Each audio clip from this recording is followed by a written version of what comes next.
દાંતા તાલુકામાં અંબાજી નજીક કોટેશ્વર ખાતે સરસ્વતી કુંડના કિનારે ફાગણ વદ તેરસનો ઐતિહાસિક નવહતી કોટેશ્વર મેળો ભરાયો છે। આ મેળો માત્ર મનોરંજન માટે નહીં પરંતુ પિતૃઓના મોક્ષ માટેની અતૂટ આસ્થાનું કેન્દ્ર છે, જેમાં દાંતા, અમીરગઢ, પોશીના, ખેડબ્રહ્મા અને રાજસ્થાનથી હજારોની સંખ્યામાં આદિવાસી ગરાસિયા સમાજના લોકો ઉમટ્યા છે। સમયની સાથે મેળાના સંચાલનમાં પણ નોંધપાત્ર ફેરફારો કરાયા છે। રાત્રે ભરાતો આ મેળો સુરક્ષાને કારણે હવે દિવસે ભરાય છે। લૂંટફાટ કે હિંસા જેવી ઘટનાઓને ડામવા માટે સમસ્ત હિન્દુ વનવાસી ડુંગર ગરાસિયા સમાજ સુધારણા સમિતિ અને સમાજના આગેવાનોએ મહત્વનો નિર્ણય લઈ મેળાને દિવસ દરમિયાન ભરવાનું નક્કી કર્યું છે। 2 દિવસનો થતો હતો, એક રાત અને એક દિવસ। એ મેળાની અંદર ખૂબ જ વ્યવસ્થા જળવાતી નથી, લોકોને ખૂબ જ તકલીફ પડતી હતી અને એમાં બહારના લોકો અંધારાનો લાભ લઈ અને લૂંટફાટ પણ થતી હતી, ખૂનમરકીઓ પણ થતી હતી।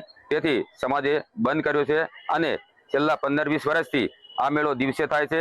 એક જ દિવસે ફાગણ વદ તેરસ ના દિવસે કરવામાં આવે છે અને અન્ય હજારોની સંખ્યામાં અમારા ગુજરાતના દાંતા, અમીરગઢ, પોશીના તાલુકો તેમજ રાજસ્થાનના લોકો આવી અને આ ફૂલ પધરાવતા હોય છે। આ મેળો અમારે એમ કે વડવા હોય કે ગમે તે માણસ મૃત્યુ પામે એટલે એને અમારે અસ્થિ અહીંયા લાવવું પડે અને અહીંયા ફૂલ ખોલવામાં આવે છે।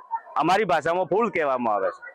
જે નાત થઈ ગઈ એ બાકી હોય આવતી ચાલ આવશે। કોટેશ્વર ખાતે ભરાતો નવહતીનો મેળો એક અનોખો મેળો છે, એક અનોખી પરંપરા જોવા મળે છે કે જે સામૂહિક અસ્થિ વિસર્જન કરવાનો આ મેળો ભરાય છે। અને ચોક્કસપણે આપણે બતાવવા માંગીશ કે જે વર્ષ દરમિયાન જે આદિવાસી સમાજ છે, ગુજરાત છે, રાજસ્થાન છે, તેમાં વસતો આદિવાસી લોકો જે છે એ વર્ષ દરમિયાન ગમે ત્યારે જે ઘરમાં કોઈ પણ પરિજન મૃત્યુ પામ્યું હોય તેના ફૂલ મૂકી રાખતા હોય છે અને ફાગણ વદ તેરસના દિવસે આ અસ્થિ વિસર્જન એટલે કે આ કોટેશ્વર ખાતે ગૌમુખ કુંડમાં કરતા હોય છે। અને આ લોકો જે હરિદ્વાર નથી જતા પણ સરસ્વતી નદીને ગંગા નદી માનવામાં આવે છે। અને ચોક્કસપણે આપણે બતાવવામાં માંગીશ કે આ જે રીતે અહીંનો જે મેળો ભરાય છે એને અસ્થિ વિસર્જન કરે છે, ત્યારબાદ તેમના ઘરમાં સારા પ્રસંગો એટલે કે લગ્ન પ્રસંગ હોય કે અન્ય કોઈ સારા પ્રસંગોની શરૂઆત આ અસ્થિ વિસર્જન બાદ કરતા હોય છે। અને આજે જે એમનો શોખ હોય છે એ શોખ આજે પરિપૂર્ણ થતા સારા પ્રસંગની શરૂઆત પણ એ હવે આજ પછી આ ફૂલ ગોળ્યા પછી અને કપડા ઓઢાડીને પછી કરતા હોય છે। મહેન્દ્ર અગ્રવાલ,